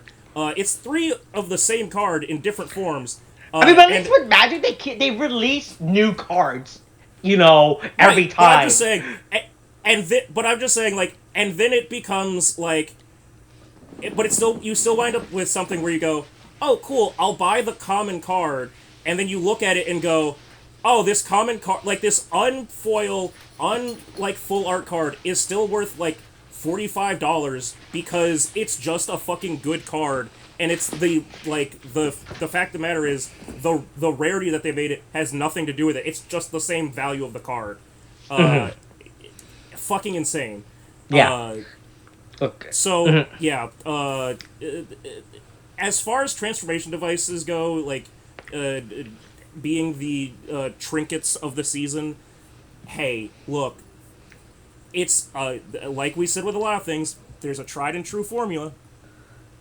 There's nothing wrong with it. Like, you can, it worked with Ryuki, it worked with Blade, I feel like I'm missing one. Decade? It worked with... I said Blade. No, Decade. You forgot about Decade. Oh, Don't Decade, yeah, Decade. You're right. Yeah, so, Ryuki, Blade, Decade, fuck, do we have any other ones after Decade? I don't think so, right? No, right. It's Gotchard, the Ant Legends, right? Yeah. Also, but just... Like, yeah, it's... Mm-hmm. Yeah, it's good. The fucking, having... I mean, current as a concept will always work, kids love... And easiest thing to fucking do. I just also, one of my biggest problems, it's like, there are so much fucking candies by the end of this fucking show. Well, what the fuck? All these, like, I like the fact that they're like on the fucking per blog site, they have to, every week, we have to keep track about, hey, this is who owns what card as of this week was insane. Going back to how like there was too much game to the point where most of them felt like they were overstepping each other. Like what's that? I think there was a Odin and a Zeus card, right? Yes, yeah. There's fuck, what is it? I think there's an Odin one. I think the Odin and Zeus one might be the same, but there's another one that is also just a straight up fucking god. Right. Yeah, but the majority of the cards were definitely, you could tell that at this point they were really trying to stretch this out. Like, all right, we have to gotta reach the 101 card. Fucking make the smartphone one. Okay, I can get it. Hey, he's got to have something to call his friends. Okay, cool. Then it was like, hey, we made here's a fucking bunny hoodie. Carl, like, this is a really here is a bunny hoodie that is a legitimate form that we are going to use, and it will be relevant to the plot. I promise you. We cannot. I cannot tell you enough that this is actually a real thing. Right, I guess that, but within the show, they were so overpopulated, and I was like, man, there's too far. I don't understand why we have to collect all these fucking. I mean, I don't understand why so many of these fucking cards exist, and their purpose. I don't understand. Like I said, going back to how I said whole source these cards. They just end up hanging out at the house, right? They don't leave. They don't go, with the exception of our boy Hopper One, who gets to experience who gets to go to the big city and Nijigon. Exception of Hopper One, who actually gets to go outside. This is what it is. So there's Ha-Odin, right? So literally the god, the Norse god Odin, right? There's also Don Poseidon. They have the full Greek god of the ocean in this fucking thing.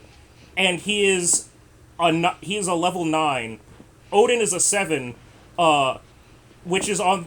They also have things like every single planet, a bunch of fucking, like, ancient dinosaurs, ghosts and shit, a bunch of fucking plants, artifacts, which are just, let's just call them what they are. They're just tools. They're just tools. There's a fucking... That's where you get your eraser and your battery and your smartphone and shit. There's the animals. Then there's just cars, vehicles, jobs, which that's super, like, broad of a term. And then bugs, all the insects. Mm-hmm. Right, yeah. These cards were not made... yeah. They were not made, like, equally. Yeah, it's just like I just couldn't believe how many fucking Chemys there were, like, to the point where they all just seem superficial to one another, you know, right? They were just feeling they were really like they were definitely just trying to, like they said, they wanted to go. Whoever was in charge of design was like, I gotta go home, fuck it, you know. I'm just gonna look around the office, you know, and see what I got, you know, right? It's like, oh wait, hold on, I'm writing. This pencil I'm using to write down the list of Chemys, you know? There's an eraser on one of them. Oh, yeah, that's good, you know? Right? Yeah. And I'll submit this, you know? Right? There's no way they'll actually accept this fucking thing, you know? Right? Yeah, they said, the Chemys were, like I said, I just hated to the point where at the end of the episode, the series, where we got fucking 4 Chemy variants within the last 3 episodes? Right. Oh yeah, which I think was absolutely unhinged. Like, Jesus. Well, yeah. Within the I understand that they have to sell these fucking cards, you know, right? They made they made these cards and they gotta sell these. Yeah, you know, right? Hell, at the end of the day, they're a business, right? But I was like, Jesus, fuck, this is boy. Like, I can't wait to see the profit margins for Gotchard post series, like in a right. But what's I was like the Twilight variant. Okay, yeah, sure, because Miss Majade's turn. Fuck, I keep forgetting the Kurogane's variant. Well, what was it? What? It was called? I think it's just metal, right? Yeah, the metal variant. I was like, this is much. And then when fucking Garyon made literally goldification, you know, as he says it, right? It's like, here are the gold cards. Like, geez, this is really man. These seem like the gold one actually seemed like the most push, you know. But no, I was like, no. Nope, you thought that was? Yeah, you're fucking wrong. You're the Ultima variant. Yeah, of the cards. man, the Ultima card. Yeah, that was really a fucking wild, like, last minute drop of like, hey, actually, we have even more shit for you. Yeah, you know, that was like the most. That was so extreme. It was like, Jesus Christ. Yeah, that shit was pretty egregious. Yeah. All right. I think we pretty much said everything. Final thoughts. I think we said everything that can be said about this. Any final thoughts before we close out we close this out? I mean, final thoughts and I guess verdict. Look, I gave Saber so much shit when it came out, and I was so mad at it that I started doing a fucking podcast with you, and I really fucking hated Saber. I genuinely feel bad for how much shit I gave Saber now, because Gotchard is just that fucking, like, frustrating and unbearable.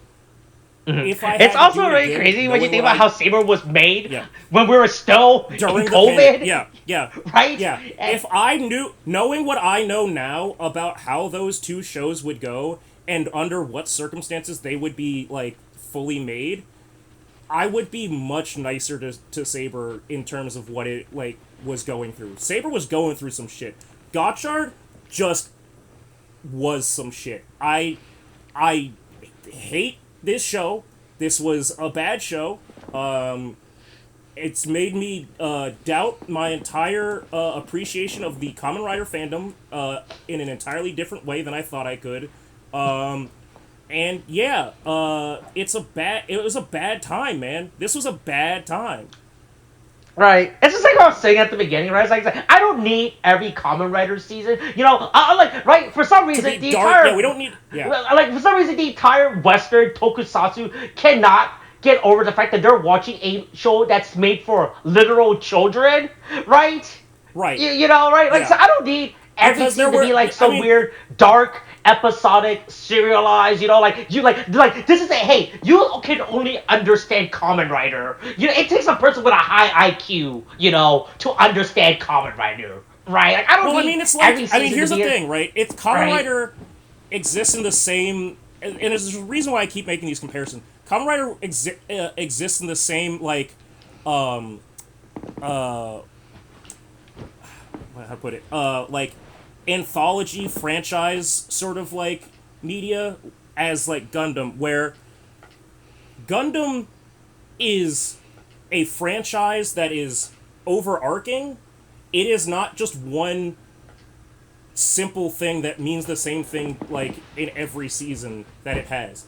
A G Gundam is not the same thing as Wing Gundam as the same thing as the original RX 78-2 Gundam, right? They're all their Right. own thing.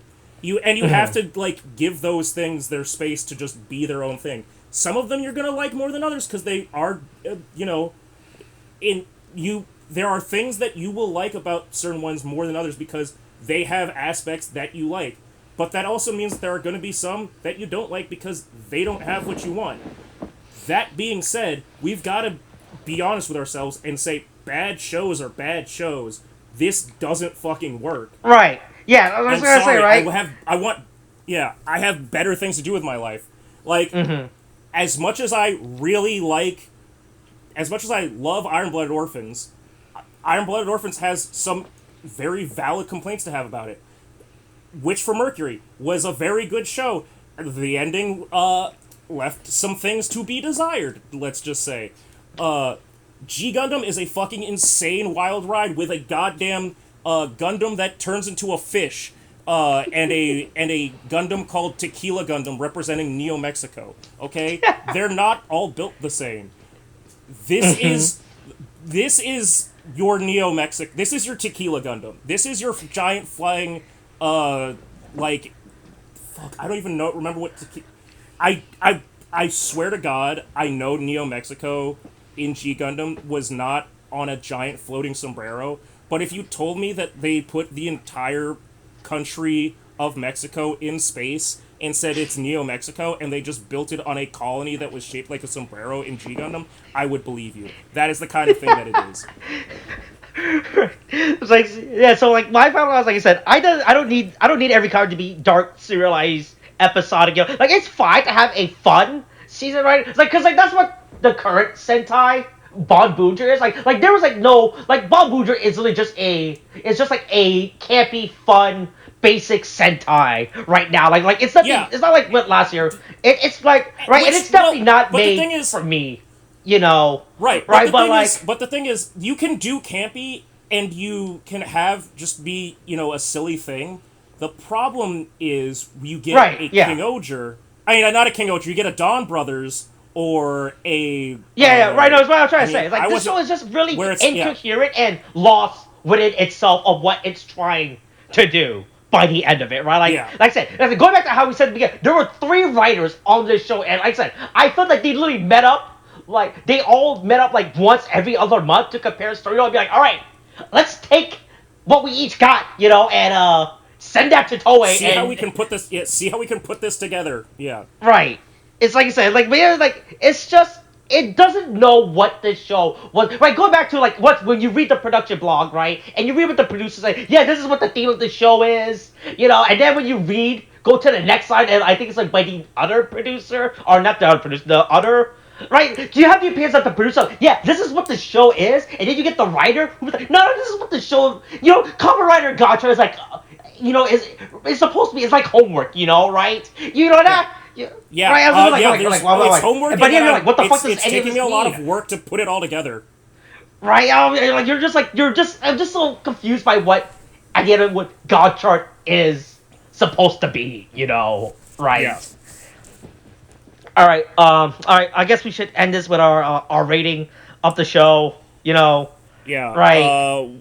What was the metric that we used again? Look, it's like, look, our system does not matter. We can rate this however we want it to rate, and the audience can take cool. whatever we say Cool. as however. Cool. Like, I know exactly what mine is. I can say this season is a pineapple, you know, right? Yeah.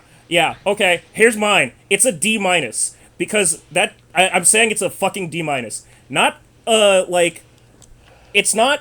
Well, it depends on where you live in the world, I guess, and what your state is. But a D minus in my mind is this does not pass. It is below average.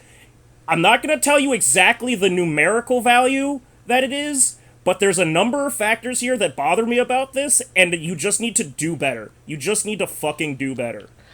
Mm-hmm. You know, hey, I completely forgot because just like the show, hey, this show is just like Rinne's dad. You know, this show is Fugo Rinne. You know, that's my rating. You know, right, of the show. Yeah. Okay. Yep. Okay. Cool. Yeah, I'm good with that. All right, hey Tariq, hey, I think this comes out before we actually start our Gab season, right? You know, before we enter the new year. Mm-hmm. I mean, the new Kamen Rider year, whatever the fuck. You know, so hey, Gab's up next, my time is all fucked up for me because somehow we are finishing putting Gotchard behind us, and we still don't have a ban list, and we still don't have world championships. I'm very fucked up by this. All right, yeah, all right, that's about it. All right, that's all we have to say. Hey, for all who either listen to all this, you listen to 2 hours or whatever the fuck of our unhinged discussion, you know, of or our if you listen unhinged to just breakdown as we try to give each other therapy for the experience we just went through. Right? Or if you listen to our weekly unnamed tokusatsu podcast series, you know, where I also a person with years of knowledge about Kamen Rider tokusatsu. I'm joined by you, Tariq. You know, right? We're not joined by anyone else anymore. And we lost William because of this. Oh yeah, I forgot. Like, literally, William was at the beginning of this. I completely forgot about that. This show killed William. This show killed William. Oh my god, just change the rating. I kind of want to change it. This is the show that killed William. That should be the rating of this. Oh god, It took William from us. And I'll never forgive it for that. I literally forgot that William was with us at the beginning of this. Oh god, Gotchard, honestly. Holy shit. Gotchard will never be forgiven for what he did to William. That was so fucking way to end this thing. This is actually the best fucking possible way for us to end this.